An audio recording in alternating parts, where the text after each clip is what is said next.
दोस्तों आपने एक बहुत वायरल वीडियो जो इकरारुल हसन साहब की देखी होगी टिकटॉक पर, सोशल मीडिया पर, कोई भी प्लेटफॉर्म अगर आप लोग ओपन करते हैं तो एक ही वीडियो चल रही है जी। वो एयरपोर्ट पर उनका एक FIA के अफसर के साथ जो है वो मामला हो गया जी। तुम्हारी हिम्मत कैसी हुई मुझे ये बात कहने की? अपना छापा घर में छोड़ के आया करें, ठीक है? और अगर इतना ही ज्यादा अजीज है यहाँ से इस्तीफा देके खड़े हो ना, जिस गवर्नमेंट में, सॉरी माफ कीजिएगा, जिस यूनिफॉर्म में आप खड़े हैं, इसी रियासत के लिए आप काम कर रहे हैं, बहुत इनकलाबी है, तो रिजाइन करें।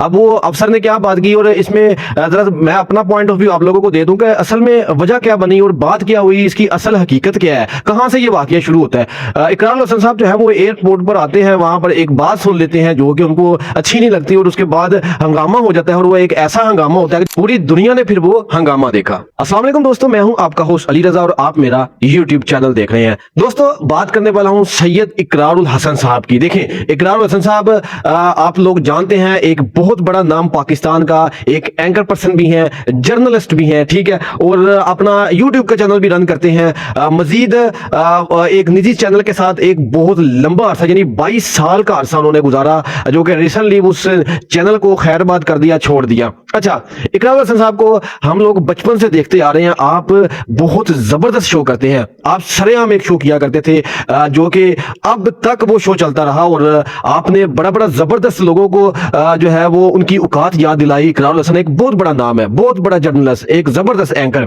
ठीक है।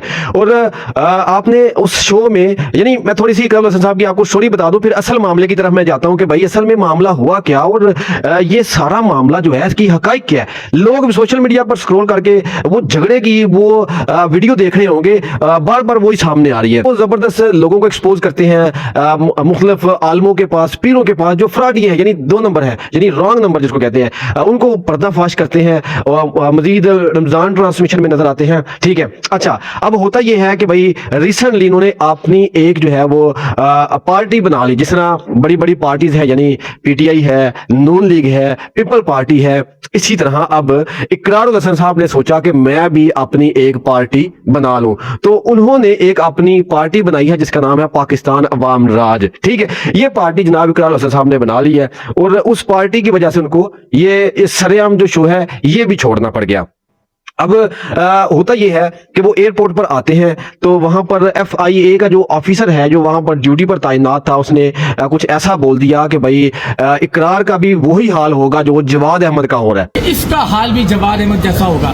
मर्द के बच्चे बनो अगर फॉलोअर इमरान खान के उस रियासत। जवाद अहमद कौन है जी? सिंगर, बहुत बड़ा नाम, ठीक है। और उनकी भी अपनी एक पार्टी है जिसका नाम है बराबरी पार्टी। और आप लोग पता है आप लोगों को वो बहुत ही फेमस है जनाब, ऐसे लोगों से झगड़ा करने लग जाते हैं, किसी का सवाल वो बर्दाश्त ही नहीं करते और आए दिन कभी किसी जर्नलिस्ट के साथ झगड़ रहे हैं। रिसेंटली आपने एक वीडियो देखी होगी, एक जर्नलिस्ट उनका पॉडकास्ट करने के लिए जाता है, इंटरव्यू करने के लिए, और वो धक्के मार के उस एंकर को बाहर निकाल देते हैं। और वो आप इधर इंटरव्यू करने आए हैं या बयानी बनाने आए हैं? बयानी नहीं बना रहे, सवाल आपने शुरू किया, आपने शुरू किया। इमरान खान की तो बात नहीं करनी थी, वो घटिया आदमी है, उसमें बात क्यों करूं? देखिए आप बकवास कर रहे हैं, आप बकवास कर रहे हैं, नहीं आप बकवास कर रहे हैं, आप सब इस तरह बात करेंगे आप बाहर में जाएं, आप बाहर में जाएं मेरी तरफ से। और मेरी बात सुनो, तुम बयानी बनाने आए हो यहाँ पे, क्या करने आए हो? आप एक मेरे पास करने के आए हो?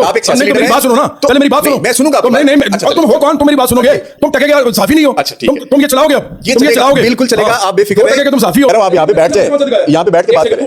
बदतमीजी का क्या मतलब है? नहीं घटिया आदमी, तू आईना को दिखा रहा है, ये बोल क्या रहा है? भाई तो बोल जाएगा। बहुत वायरल जाता है सोशल मीडिया पर, जो कि ये भी हरकत उनकी बहुत गलत हरकत थी, ऐसा बिल्कुल भी नहीं होना चाहिए था। इसी तरह जवाद अहमद साहब जो है वो एक दफा रेहान तारक के पॉडकास्ट में चले जाते हैं। रेहान तारक एक बहुत बड़ा नाम, जर्नलिस्ट है, एंकर है, ठीक है। और वहां पर भी एक लेडीज जो है वो एक क्वेश्चन करती है जवाद अहमद से कि भाई आपको तो कोई जानता ही नहीं है, हम आउट ऑफ कंट्री जाते हैं, वहां पर हम किसी ऐसा कोई नाम ले लेते हैं, यानी लोग खान साहब करते हैं।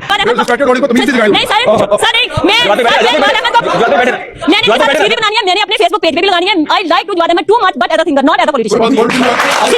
मुझे इमरान की बीवी बुर्का पहनती है। सुने पहले मेरी बात सुने। नहीं आप क्यों नहीं कर रहे?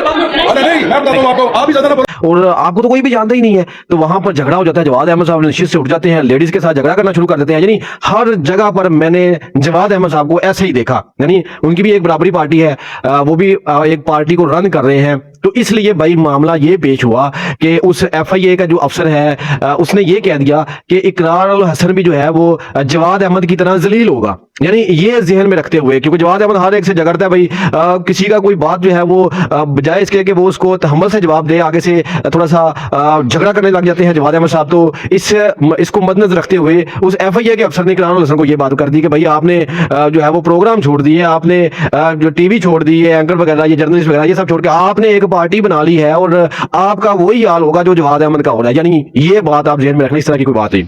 अब इकरार हसन साहब ने वहां पर बहुत ज्यादा सुनाई, खड़ी खड़ी उस FIA के अफसर को सुनाई बहुत ज्यादा कि तुम मेरे टैक्स के पैसों से सैलरी लेते हो, तुम्हारी क्या औकात है, तुम्हारी हिम्मत कैसी हुई ये बात करने की। यानी आप एक सियासतदान बन गए हैं इकरार हसन साहब, और आप इस कदर उसके साथ बदतमीजी कर रहे हैं, वो अहलकार जो वहां पर मौजूद है ड्यूटी पर, कि तमाशा लग गया, पूरे सोशल मीडिया पर इस चीज का तमाशा लग गया। ठीक, और एक चीज मैं यहाँ पर मेंशन करना चाहता हूँ कि इकरार हसन साहब वो जो FIA का अफसर था, मेरे ख्याल में वो भी टैक्स देता है। ठीक है, आप भी टैक्स देते हैं, आपके टैक्स से वो सैलरी देता है, और मेरे ख्याल में वो इंसान भी एक एक चीज जो भी खरीदता है जिस पर भी टैक्स लगा हुआ है वो भी टैक्स देता होगा। ठीक है, तो ये ऐसी कोई बात नहीं है, ये कोई सियासतदानों वाली बात नहीं थी ये जो आपने इस तरह की बात की है। मतलब ये तो आम इंसान, कोई भी पुलिस एहलकार है जो किसी आम इंसान को रोकता है, वो भी ये अल्फाज बोल देता है कि तुम तो मेरे टैक्स से सैलरी लेते हो। तो ये बात जो है, आप एक बहुत बड़ा नाम, एक बहुत बड़ा सियासतदान बनने जा रहे हैं, तो ये छोटी मोटी बातों को आप इग्नोर करें। लोग तो बातें करेंगे जवाद अहमद साहब की तरह, जवाद अहमद को लोग बातें करते हैं, वो आगे से झगड़ा करना शुरू कर देते हैं, तो फिर आप भी उस तरह के आओगे भाई। इस बात पे मैं थप्पड़ ही मार देता हूँ। ये बदतमीजी की आपने इस वक्त, और आइंदा ये बदतमीजी मेरे साथ ना कीजिएगा। आपने जो गुफ्तगू ये किया है, इस बात पे मैं थप्पड़ ही मार देता हूँ, थप्पड़ ही मार देता हूँ। जो गिरा गुजरा है, मैं इसी रास्ते कहना चाहता हूँ कि I apologise for that, I apologise for that, I apologise for that. मैंने बहुत सारे उनके प्रोग्राम देखे हैं जिसपे वो हमेशा हाइपर ही होते हैं। अगर कोई इंसान उनकी तारीफ कर रहा है तो भाई वेल एंड गुड, अगर कोई बंदा किसी और पार्टी की तारीफ कर रहा है तो जवाद अहमद साहब आपसे झगड़ा करेंगे, 100% झगड़ा करेंगे, ये हमने देखा है। तो अब आपने एक पार्टी का आगाज किया है, जरा सब्र और तहम्मुल के साथ रहे, तो कुछ चीजों को इग्नोर भी करें। ठीक है, आप एक बहुत बड़ा नाम है।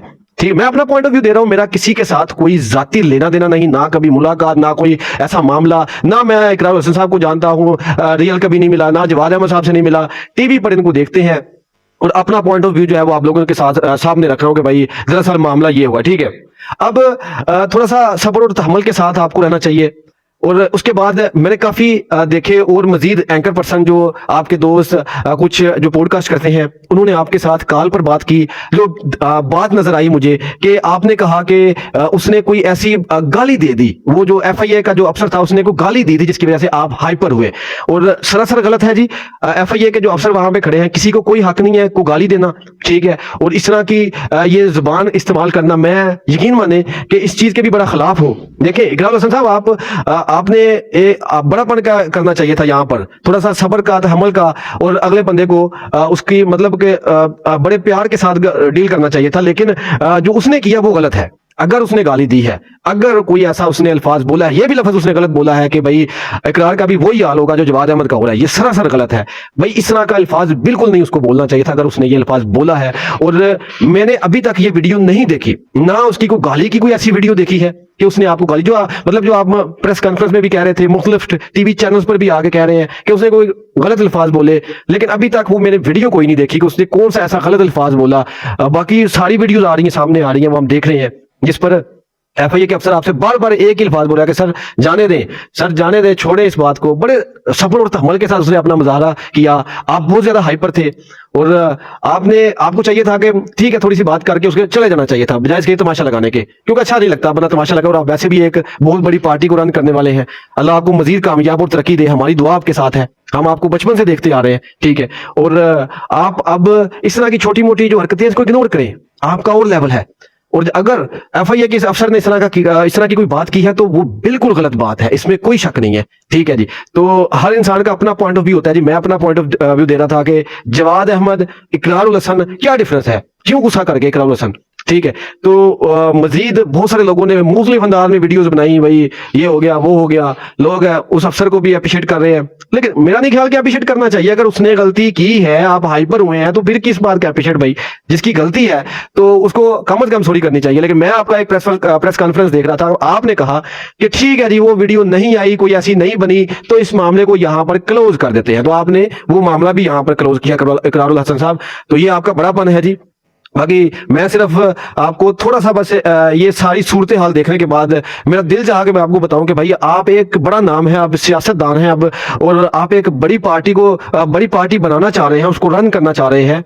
तो अल्लाह आपको कामयाब करे, और ये छोटी मोटी बातें आप इग्नोर करें। कोई भी आते जाते आपको बात सुना भी देगा तो आप थोड़ा सा इग्नोर करके आगे की तरफ जाएं, छोड़े ये सारी बातें, और आप मुझसे बेहतर जानते हैं।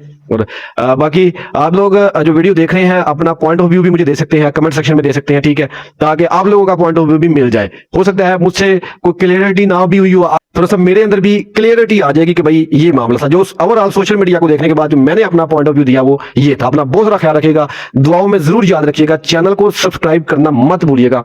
अल्लाह हाफिज।